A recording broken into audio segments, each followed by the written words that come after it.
at the turn of the 20th century, going to the cinema was a very different experience, thanks to some of the movie industry's unsung heroes, usherettes.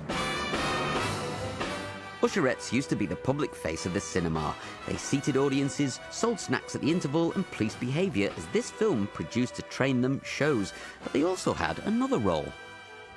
Here's a cinema advertisement for an usherette back in 1931. Wanted smart, attractive girl. Must be pretty. That's because the usherettes were also meant to add to the glamour of the cinema experience through their appearance, as historian Rob Hemming remembers. It was instant glamour for the local girls. You step into the uniform and you become somebody. This is the type of thing they would have been wearing. That's probably, you would find that sort of thing in the big city, spiffy cinemas. This odd blend of Hollywood and military. This person will take care of you in the most glamorous way, that sort of idea. I'm recreating some of that glamour with Joan Pearson, who became an usherette at 16. So, Joan, why do you think usherettes were all women? They were for a while. I think they were more attractive for the job anyway. And then they started employing men. So you think the attractiveness was something to do with it. Definitely, yes.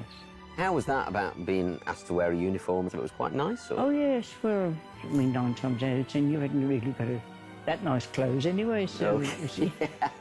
I've taken Joan back to the 50s with some TLC for her Doris Day do. Oh, yeah. It's okay.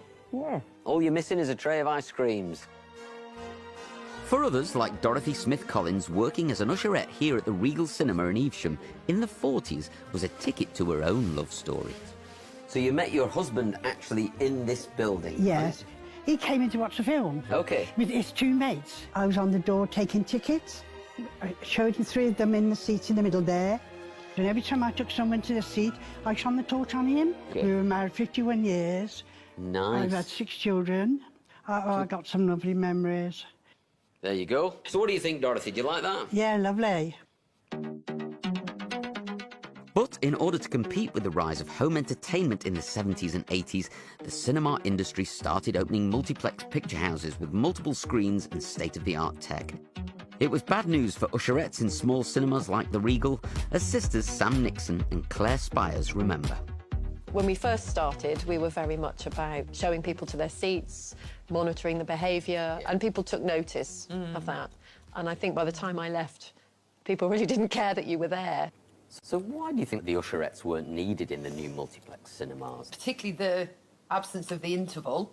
If you think about years ago... Of course, yeah. You had the interval, so then obviously the usherettes would come out with the ice cream, so that was no longer needed. People didn't desire that kind of service anymore. I think it was probably considered old-fashioned. Today, without usherettes, there's less personality to the cinema-going experience. Oh, very nice. Absolutely love it, thank you. But the University of Portsmouth is documenting their historic role. We've teamed up with them to host a get-together for former usherettes from far and wide so their stories can be recorded for a dedicated online archive. And because times have changed, I'm on usherette duties. And a bit of popcorn? The golden age of cinema may be over, but these unsung heroines are finally taking the spotlight. Do you think the usherettes is an important part of cinema history? A very important definitely, part, yeah. I always had this burning ambition to be an actress or a singer or go to drama school. Working here was kind of the closest thing I got to it, and I really enjoyed it. It was fantastic. Well, I'm very glad you've enjoyed today. I have. It's made dressing up like this worthwhile, to be honest. Yeah, look at you, yeah. But not everyone agrees. So how have I performed as an usherette, OK? Do I look all right? Maybe for now, I'm best off enjoying the cinema from the comfy seats. And I've got no complaints about that.